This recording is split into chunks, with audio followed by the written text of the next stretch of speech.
Next theorem है prove that every convergent sequence is bounded but converse need not be true. हमें prove करना है कोई भी an सीक्वेंस अगर कन्वर्जेंट है तो वो डेफिनेटली बाउंडेड होगी। बाउंडेड की डेफिनेशन क्या थी?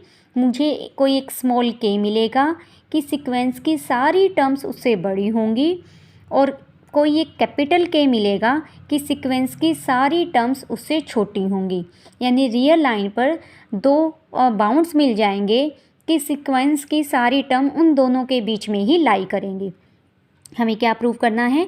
कन्वर्जेंट सीक्वेंस को बाउंडेड दिखाना है। हमें गिवन है कि an एक कन्वर्जेंट सीक्वेंस है। कन्वर्जेंट है तो यानी वो किसी एक यूनिक लिमिट को कन्वर्ज कर रही है। ठीक है, हमें उसे बाउंडेड प्रूव करना है। सीधा हम इजी सी थ्योरम में कन्वर्जेंट की डेफिनेशन लगाएंगे। सिर्फ an हमने एक सीक्वेंस सिलेक्ट की जो कन्वर्ज कर रही है किसी पॉइंट l को। We shall show that an is bounded sequence. हम an को क्या दिखाएंगे? बाउंडेड। हमने एप्सिलॉन कोई भी पॉजिटिव नंबर सिलेक्ट किया। Since an is converges to l, an तो l को कन्वर्ज कर रहा है। कन्वर्जेंट की डेफिनेशन क्या कहती है? For given epsilon there exist a positive integer m, हमें एक नेचुरल नंबर m मिलेगा सच डैट उस नेचुरल नंबर और उसके बाद वाली सारी terms l minus epsilon l plus epsilon neighbourhood में l की नेबरहुड में लाई करेंगी।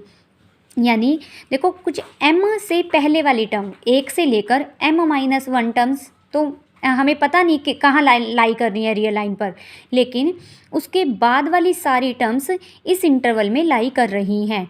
ठीक है, ये एक ओपन इंटरवल है ना, आपको बताया था कि an belongs to l minus epsilon,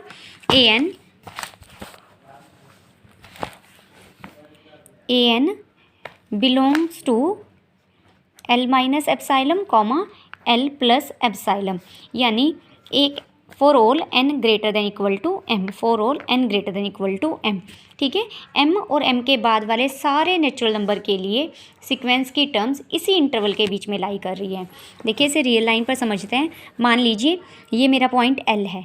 ठीक है, एप्सिलॉन के अकॉर्डिंग आप l माइनस एप्सिलॉन और l प्लस एप्सिलॉन l की नेबरहुड बन जाएगी। ठीक है, हम कह रहे हैं कि पहली m टर्म्स, मान लीजिए m मेरा 100 है।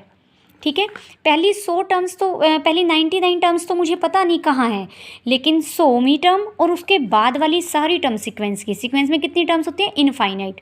वो सारी टर्म्स इस इंटरवल में लाई कर रही हैं। वो सारी टर्म्स क्या है? इस इंटरवल में लाई कर रही हैं। यानी इस इंटरवल में कितनी टर्म्स लाई कर रही हैं सीक्वेंस की? इनफाइनाइट। और इस इंटरवल से बाहर कितनी टर्म्स हैं? फाइनाइट। वो फाइनाइट टर्म्स को हम रियल लाइन पर प्लॉट कर सकते हैं।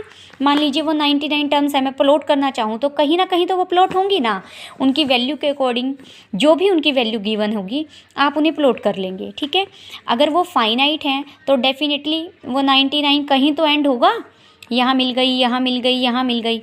ठीक है, तो जो यहाँ सबसे लास्ट mth टर्म होगी या m-1th टर्म कह लो, जो वो होगी सारी टर्म्स सीक्वेंस की उससे छोटी हैं, और जो इधर से मुझे मिलेगा लेफ़्ट से पॉइंट, सीक्वेंस की सारी टर्म उससे बड़ी हैं।